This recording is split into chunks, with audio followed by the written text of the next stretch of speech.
kita membahas tentang kesedihan Daud akibat kematian anaknya Absalom.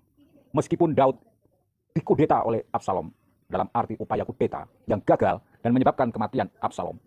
Begitu para orang pendukung Daud itu memberikan kabar bahwa Absalom sudah mati, Daud bukannya bergembira, tetapi dia sedih, bahkan berduka.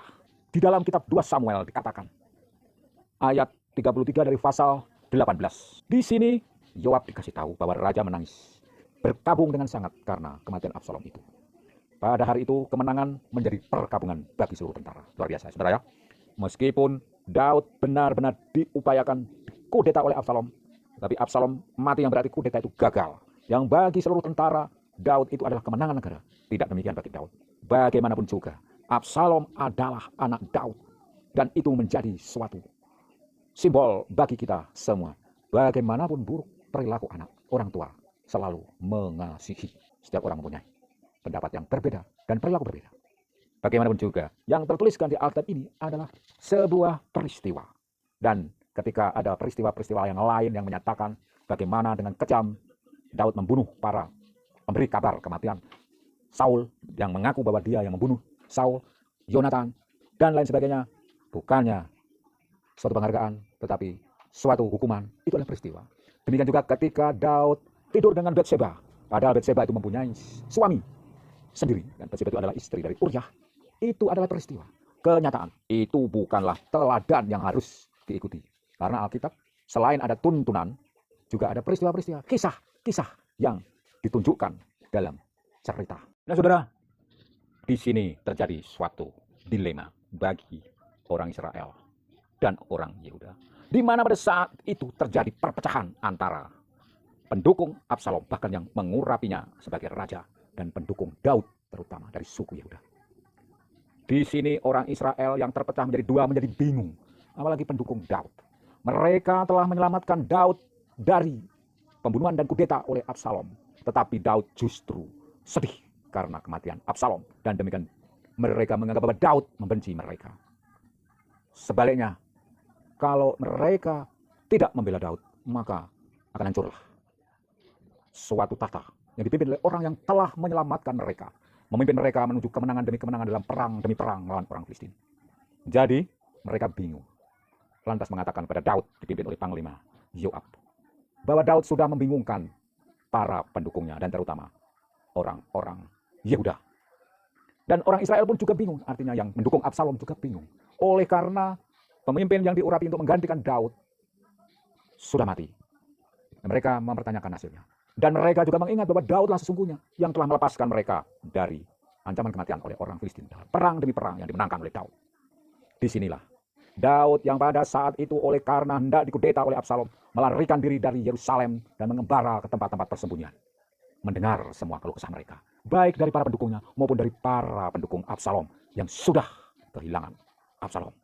Dan disinilah akhirnya terjadi suatu rekonsiliasi hati, bahwa bagaimanapun juga Daud adalah pemimpin mereka, dan mereka harus dapat membawa kembali Daud pulang ke Yerusalem. Daud dan seluruh bala tentara pendukungnya. Kita tahu bagaimana sebelumnya Absalom pendukungnya begitu banyak dan merebut simpati banyak sekali orang Israel, sehingga satu langkah brilian saja dapat membuat Daud terguling dari tahtanya.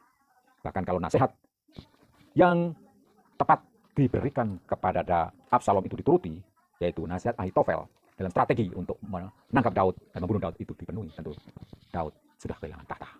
Untung di sini Tuhan berkecimpung di dalam penyelamatan Daud. Gantinya nasihat Ahitofel yang dipakai adalah nasihat Husai yang justru menyelamatkan Daud dari strategi perang yang dahsyat itu. Dan dari sini akhirnya Daud kembali ke Yerusalem. Dan ia saat berangkat pulang, ia sampai di tepi sungai Yordan. Sementara orang Yehuda sampai Gilgal, menyongsong Daud dan membawanya menyeberang sungai Yordan. Dan banyak sekali para pendukungnya yang bersuka cita. Ada seorang hamba yang mengatakan demikian. Janganlah kiranya Tuanku tetap memandang aku bersalah. Dan janganlah kiranya Tuanku mengingat kesalahan yang dilakukan hambamu ini pada hari Tuanku Raja keluar dari Yerusalem. Janganlah kiranya Raja memperhatikannya lagi. Sebab hambamu ini tahu bahwa hamba telah berbuat dosa. Dan lihatlah pada hari ini, akulah yang pertama-tama datang dari seluruh keturunan Yusuf untuk menyongsong tuanku raja. Nah, dia siapa saudara?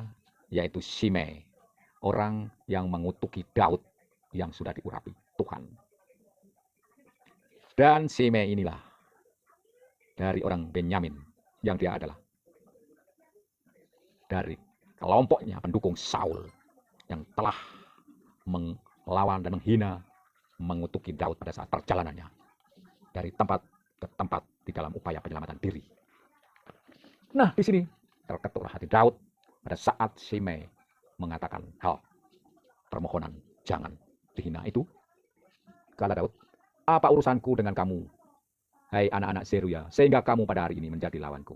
Masakan pada hari ini seorang dihukum mati di Israel? Sebab bukankah aku tahu bahwa aku pada hari ini adalah raja atas Israel? Engkau tidak akan mati, kata Daud kepada Shimei. Ketika terjadi banyak pertentangan di antara kita, yang dibutuhkan hanya satu, belas kasihan dan pengampunan. Seperti doa Bapa kami mengajarkan kepada kita.